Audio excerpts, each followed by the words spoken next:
Welkom by die Ligpunt Kerk podcast. As Ligpunt Gemeente is dit ons begeerte om God te verheerlik deur disippels te wees wat disippels maak en 'n kerk te wees wat kerke plant. Geniet hierdie week se preek.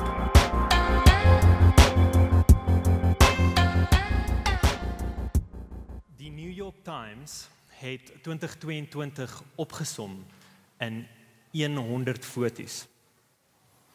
Foto's van die grootste en mees belangrikste gebeurtenisse deur die jaar op 'n globale front. Het julle al dit teëgekom? Ek dink hierbo, ek weet nie of julle mooi kan sien nie, het ek 'n paar van hulle gekies. Van die grootste gebeurtenisse van 2022. Dit was vir my baie opvallend, soos wat ek deur daai 100 foto's gekyk het, dat die meerderheid van daai dinge negatief was. En ook dat die dinge wat negatief was, net soveel meer gewigtig gevoel het, as wat die goeie dinge was. Aan die negatiewe kant is die dinge wat hulle op daai foto's gewys het, die oorlog in die Oekraïne wat begin het laas jaar en steeds aan die gang is hierdie jaar. COVID-19 wat in 2022 steeds talle lewens geneem het. Daar was vloede in Pakistan en veldbrande in Portugal, terroriste aanvalle, stakings, die koningin is oorleefde. Dit het ten minste soos wat ek daai foto's gesien het, my nie laat goed voel nie. Waar is ons hoop in dit alles? En soos wat ek vorentoe kyk na 2023, is ek baie opgewonde. Dit voel asof ek nuwe energie het vir die jaar, dit voel asof daar baie geleenthede is wat voor ons is. Maar ek wil ook nie naïef wees om te sê hoorie dat niks van daai goed gaan ons hierdie jaar plan nie. Niks van daai goed gaan ons weer affekteer hierdie jaar nie. Baie van daai dinge gaan nog met ons wees hierdie jaar. Baie van daai swaar kry en soos wat ek hierdie dinge noem, weet ek dat daai foto's nie eintlik die ding is wat op ons voorfront gewoonlik ons onderkry nie. Ons werklike swaar kry word nie uitgebeeld in hierdie foto's nie. Van ons mag dalk meer persoonlike, ons eie swaar kry voel hierdie jaar. Dalk is dit finansiële druk wat hierdie jaar voorlê, of siekte, selfs die afsterwing van 'n geliefde. Hoe kan ons ingaan in hierdie jaar 2023 met die wete dat dit voor ons lê? Om hierdie jaar te oorleef het ons hulp nodig. Ek en jy, ons kan dit nie op ons eie doen nie. Ons het hulp nodig. Maar gegeewe die berg wat voor ons lê, 2023, waar gaan ons hierdie jaar ons hulp vind? Dit is die vraag wat ons Psalm vandag ons wil antwoord. Psalm 121 wil vir ons nuwejaarsperspektief gee vandag. En so kom ons spring in hierdie Psalm en hoor wat die psalmskrywer met ons wil deel. Psalm 121 het 4 blokke van 2 verse elk. Julle sal dit sien daar op julle blaadjies. Dis 'n eenvoudige struktuur en al wat ons gaan doen is ons gaan blok vir blok deur dit werk en sien wat die psalmskrywer sê. 'n Vraag en antwoord in die eerste blok vers 1 en 2 en dan die res van die psalm gaan daai antwoord verduidelik vir ons. Net 'n brokkie inligting voordat ons afskop. Dis belangrik dat ons weet, soos wat ons na die psalm toe kom, dat in julle Bybels veral sal julle sien dat die psalms het 'n titel en 'n subopskrif. Nou die titel is gegee vir die psalm deur die psalm vertaler en so dit was nie deel van die oorspronklike psalm soos wat hy staan in Hebreëus nie. Maar die subopskrif was, en ons hoor dit te lees in dieselfde asem as wat ons die res van die psalm lees. Dit is soos 'n psalm van Dawid. Daai subopskrif gee vir ons konteks om te sien hoe moet ek hierdie psalm lees. Ons psalm sê dat dit 'n pelgrimslied is, of in die Engels is 'n song of ascents. En dit is een van 14 psalms wat hier bymekaar gevind word. En dit is liedere wat soos wat die Israeliete reg oor die koninkryk van Israel en hulle dorpies bymekaar was, soos wat hulle die reis aangepak het van hulle klein dorpie na die groot stad van Jerusalem, om daar by die tempel die Here te gaan aanbid. Hierdie is een van daardie liedere wat hulle gesing het, soos wat hulle op pad was. Soos wat ons psalmskrywer die lang pad stap van hierdie klein dorpie na die groot stad van Jerusalem. Kyk hy op en hy sien berge wat voor hom lê. En hy sien moeilikheid. 'n Bergpas is nie 'n baie maklike pad om te stap nie. Dis 'n uitputtende reis. En daai berg wat voor hom lê, maak hom dalk selfs ook bang. Want die bergpas is gewoonlik die plek waar die rowers is, waar die rowers hulle kan flank en aanval. En so die vraag kom by hom op, waar gaan my hulp vandaan kom? Hoe gaan ek hierdie reis oorleef? So vers 1, kyk saam met my. Ek kyk op na die berge, waar sal my hulp vandaan kom? Die psalmskrywer kyk nie na die berge en net natuurlik is hy vol moed en energie en hoop om hierdie jaar aan te pak nie. Die berg aan te pak nie. Nee, eerder 'n vraag van angs en desperaatheid kom by hom op. Waar gaan my hulp vandaan kom? Ek's bang, ek is oorweldig. Ek dink dit is 'n behulpsame psalm vir ons om vanoggend te hoor. Want baie van ons gaan daardie selfde vraag vra in 2023. Tye van desperaatheid waar ons eintlik moedeloos mag wees. Selfs nog voor die jaar begin het. Nog voor ons die werk aangepak het. Ons sien hoe genade die storm is op pad en hy kom na ons toe. Waar kom my hulp vandaan? Maar dan, wat die psalmskrywer doen, is hy praat met homself. Hy gee vir homself 'n antwoord tot sy vraag. Het julle al so met julle self gepraat? Ek moes dit doen hierdie vakansie. Ek en my vrou het 'n 20 ure roadtrip aangepak van Pietermaritzburg om Bloemfontein af na die Kaap toe en ons het dit one shot gedoen. Die rede daarvoor was dat ek baie graag nie R1300 wou spandeer om 'n nag in Bloemfontein oor te slaap nie. Erger as dit, Beaufort Wes.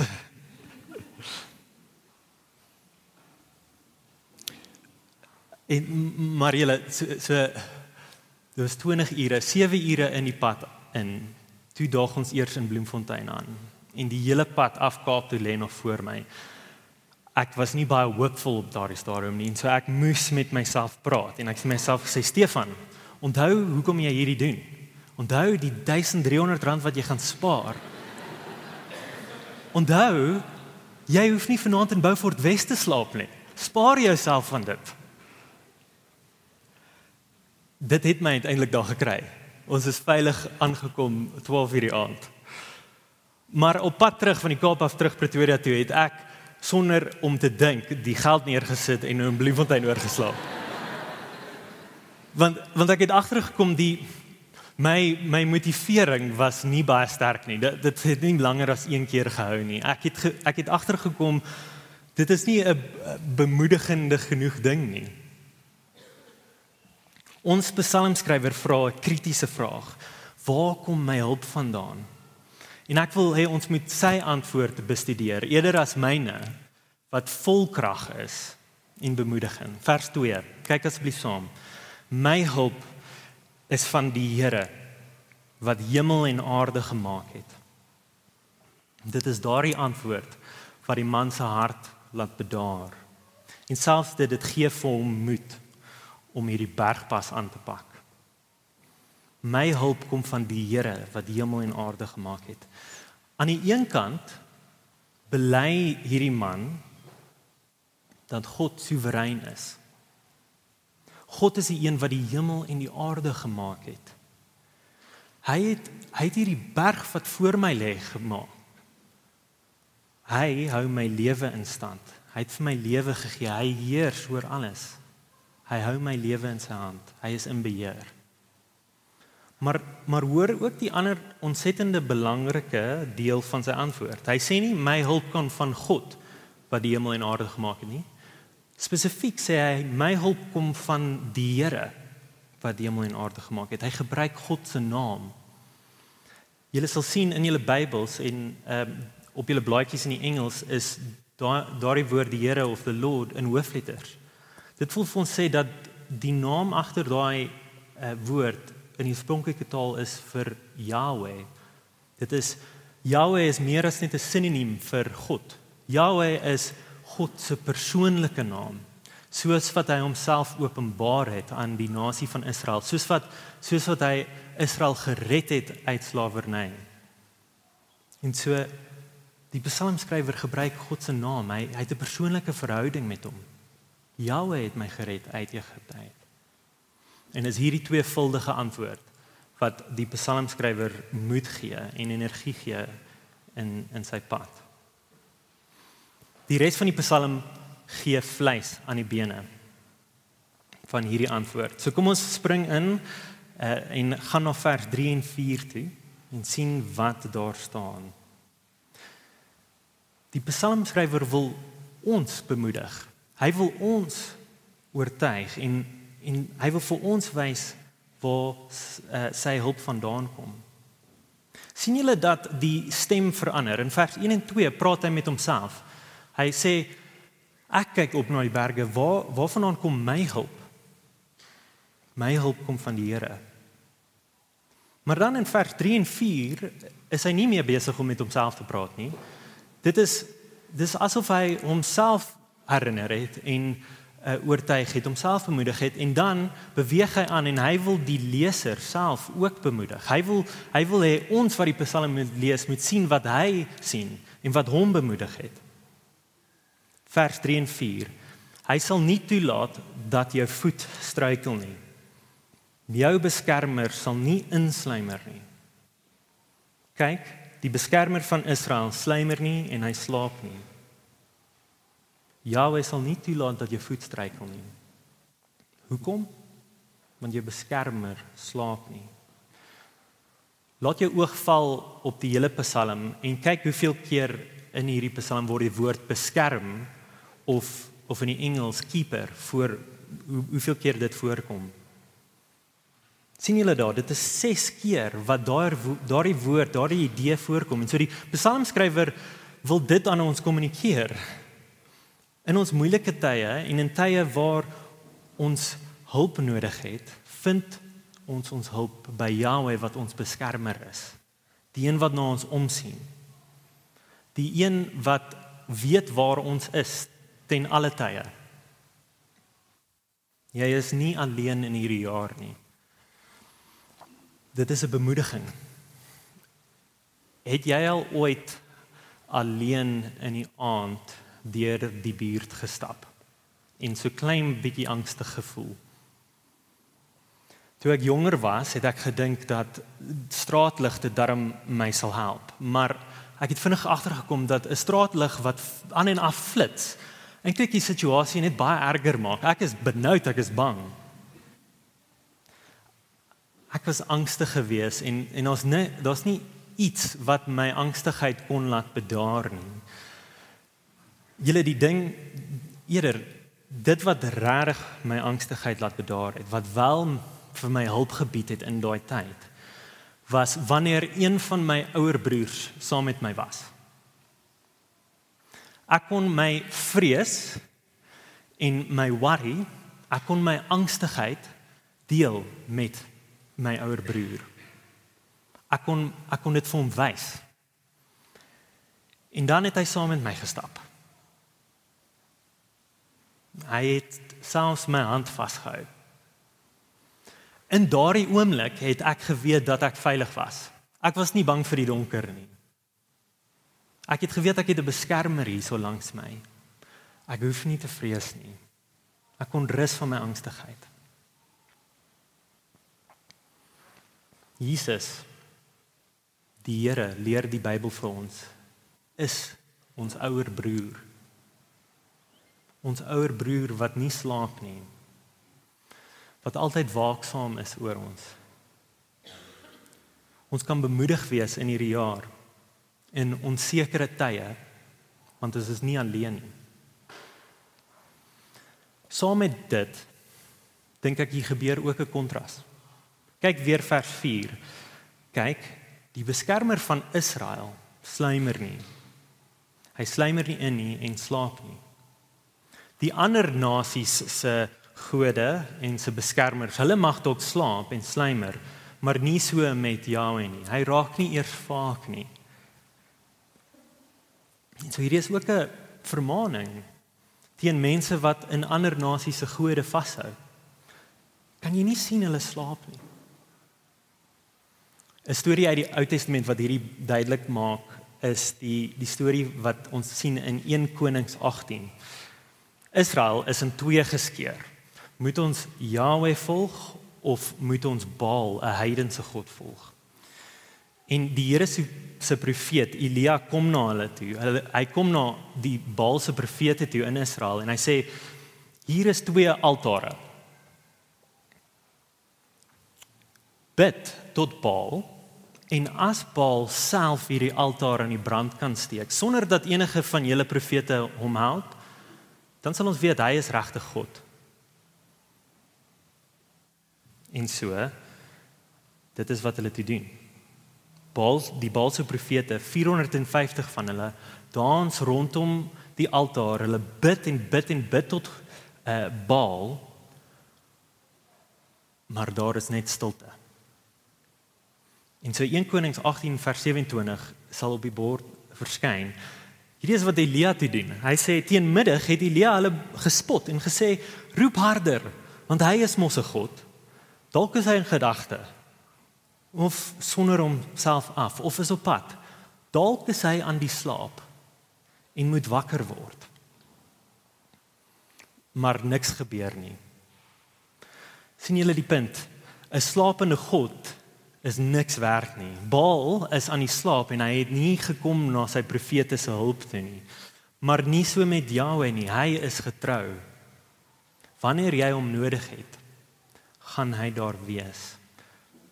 Daar's niks wat hom per ongeluk onkant kan vang nie. Maar jy mag dalk voel oor die stryd tussen Jahwe en Baal vandag is nie regtig 'n kompetisie nie. Ons weet dat daar nie baie mense op 'n Sondag Baal gaan aanbid nie. Maar kom ons wees waaksaam, ek en jy, om nie blind te wees vir die gode wat hierdie jaar voor ons lê, voor in hierdie jaar lê, wat ons wil kry om hulle te aanbid nie, wat beloftes gaan maak vir ons, wat wil hê ons moet op hulle vertrou nie. Daar is baie gode hierdie jaar wat voor ons lê, wat ons wil oortuig om ons hulp by hulle te vind. Dit is so maklik om geld ons God te maak. Geld wat sekuriteit en welstand bied, 'n gemaklike lewe beloof. Dit voel regtig asof geld elke antwoord wat ons dalk mag hê, eintlik kan antwoord, elke begeerte. En as mens geld na 'n probleem toe gooi, dan lyk dit asof dit verdwyn. Maar dan is daar ook ander gode hierdie jaar, wat nie noodwendig 'n oplossing bied nie, maar eerder beloof vir afleiding of 'n skuilingsplek. Die God van drank sê, hoorie, drink genoeg aan my, kom ontspan. Die God van pornografie sê, kom vind 'n tydelike ontsnapping by my. Die God van sosiale media sê, kom aanbid my met al jou tyd. Ek sal jou eindeloos kan vermaak. Is daar dalk 'n ander God wat hierdie jaar voor jou lê wat verleidend lyk? Die gevaar wat Psalm 121 vir ons wil uitwys, en die ding wat ek regtig nie wil hê met jou en met my gebeur hierdie jaar nie, is dat ons wel na daai dinge toe hardloop. En dan wanneer ons op ons mees desperate, mees kwesbare plek staan en ons vra om hulp, dan verdwyn daai dinge. Dan is dit so stof in die wind. En dan gaan ons sien dat daai dinge eintlik maar slapende gode was. Geld kan nooit genoeg wees nie en dit kan nie elke probleem oplos nie. Geld kan nie 'n verhoudingsworsteling genees nie. Drank bied geen oplossing of blywende verandering nie. Pornografie is 'n verwoestende gif. En movies en series kan nie regtig die hartseer in ons harte aanspreek nie. Daar's nie 'n enkele ander God buite die God van die Bybel, buite die Here, wat nie op 'n stadium ons in die steek gaan laat nie. En so hierdie jaar, kom ons skuil by Yahweh, want hy bring werklike verlossing. Kom ons kyk dan na vers 5 en 6. Die Here is jou beskermer. Die Here is jou skaduwee aan jou regterhand. Bedags sal die son jou nie dodelik tref nie, en snags ook nie die maan nie. Die Here is jou beskermer en jou redder. En sy beskerming is omvattend. Die Here is jou skaduwee aan jou regterhand. Hy is naby aan jou. Soos wat mense in daai tyd oorlog toe gegaan het hulle in hulle regterhand 'n swaard gehad of 'n spies, en aan hulle linkerhand het hulle baie groot skerm, shield gehad. Wat beteken het, hulle linkerkant was verdedig. Hulle was nie ontbloot of kwesbaar nie, maar die regterkant van hulle liggame was. En so, wat jy sou doen in daai tyd, is jy soek 'n vriend wat hier langs jou kom staan, wat vir jou skerming bied, hier aan jou regterkant.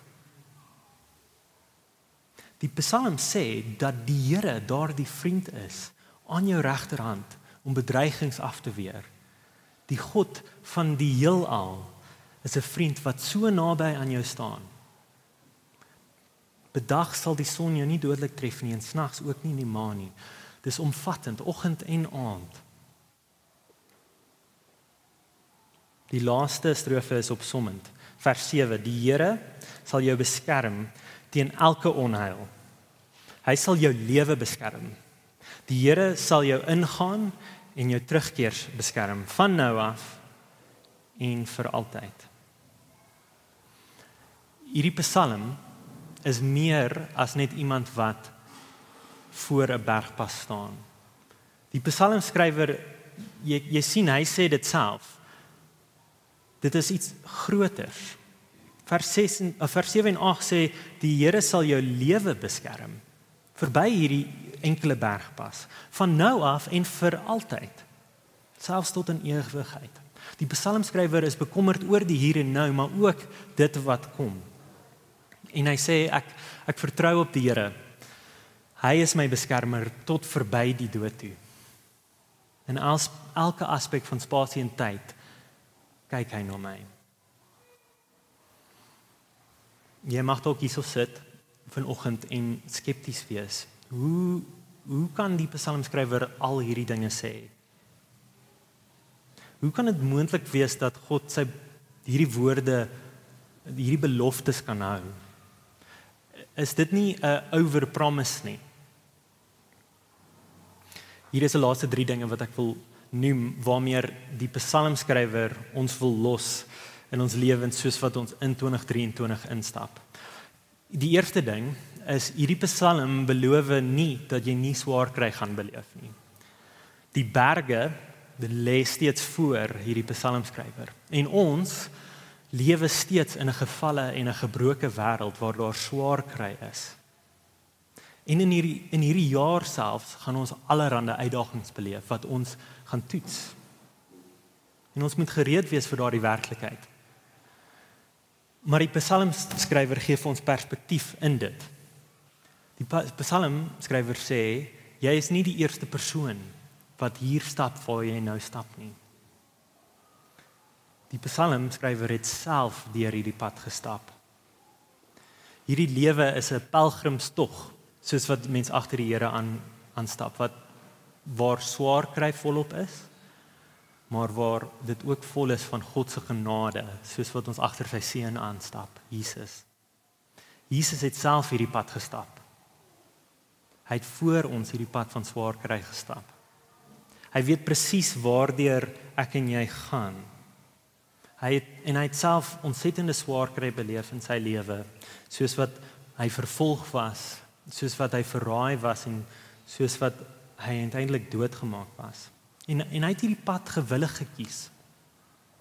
Hebreërs 12 vers 2 sê die volgende: Kom ons hou ons oë gerig op Jesus, die leidsman en volëinder van die geloof. Hy wat ter wille van die vreugde wat voor hom in die vooruitsig gestel is, die kruis verduur het, die skande daarvan gering ag het en sy plek aan die regterkant van die troon ingeneem het. Jesus het 'n pelgrim geword om die weg vir ons te baan, sodat ons ook nou saam met hom die pelgrimtog kan aanpak na die groot stad van die nuwe Jerusalem toe, waar hy regeer. In die hier en nou is hy ons beskerming. Hy is die vriend aan ons regterhand. Hy bring redding vir ons uit ons sondes uit. Hy bring uitkoms. En hy gee vir ons hoop. Hy red ons van die dood. Dit is waar van my en jou, soos wat ons in hom vertrou. Hy is die skepper en hy is ons redder. Die tweede perspektief wat ek wil hê ons moet sien, is swaar kry in hierdie jaar roep ons om by ons helper te skuil. Wanneer jy swaar kry beleef hierdie jaar, roep uit na die Here toe. Moet nie laat swaar kry jou weg laat beweeg van hom af nie. Roep uit soos wat die psalmskrywer doen. Ek kyk op na die berge, van waar af gaan my hulp kom? My hulp kom van die Here. Here, help my. Ek het u hulp nodig. Dalk is dit jy swaar kry wat 'n geleentheid is hierdie jaar vir ons om nie na slapende gode toe te hardloop nie. Dit gee vir ons 'n geleentheid om ten volle op Jahwe te vertrou. Dit gee vir ons 'n dieper afhanklikheid en 'n meer intieme verhouding met God, soos wat ons hom soek, soos wat hy homself aan ons openbaar.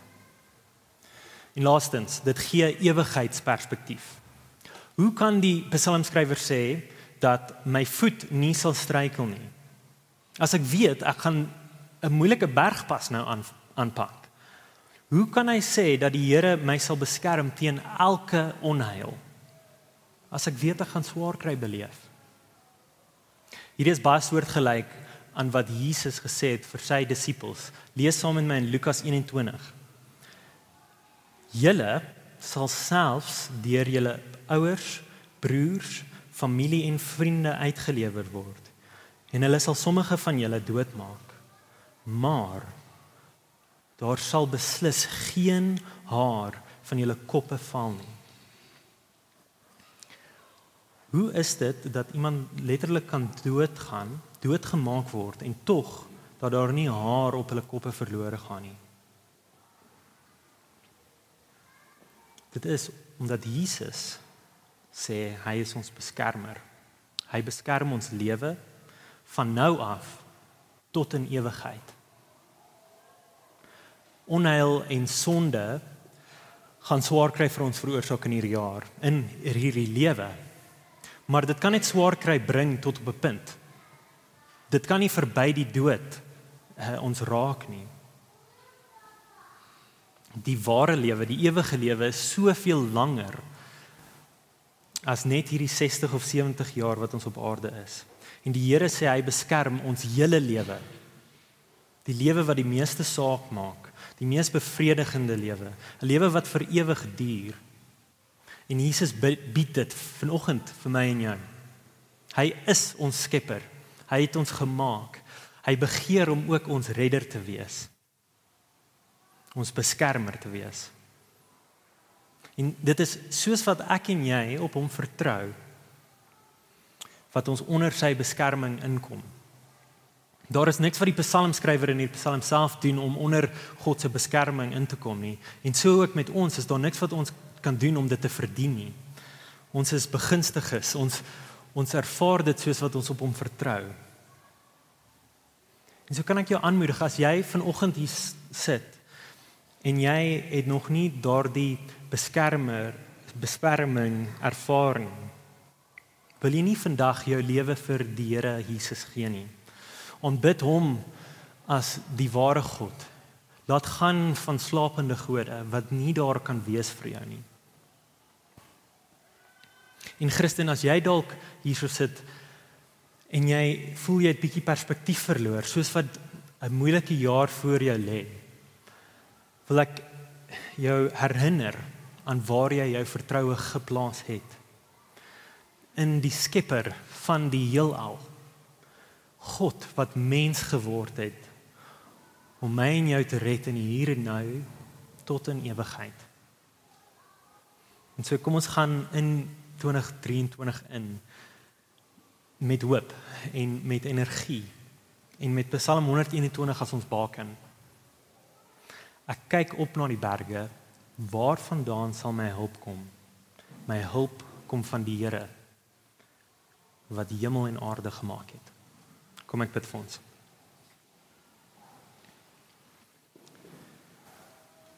Ons Vader, ons God. Here, baie dankie dat ons die geleentheid het om weer 'n nuwe jaar te begin. Here, en dankie vir Psalm 120. Psalmskrywer wat net soos ons deur 'n moeilike tyd gaan en vir ons herinnering bring van wat hom troosting gebring het en wat hom bemoediging gegee het, Here. Ek bid dat dit dieselfde sal wees vir elkeen van ons wat hierso staan, wat hierso sit. Here, wees ons beskerming hierdie jaar. Wees ons troosting. Here, sal U asseblief ingryp in ons lewens. Here, sal U asseblief redding bring.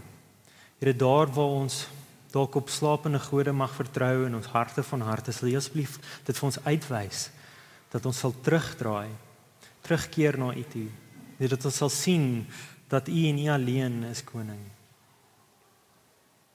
Dankie vir Jesus, wie in ons plek dood gegaan het, die dood oorwin het en ons gered het, ons beskermer is.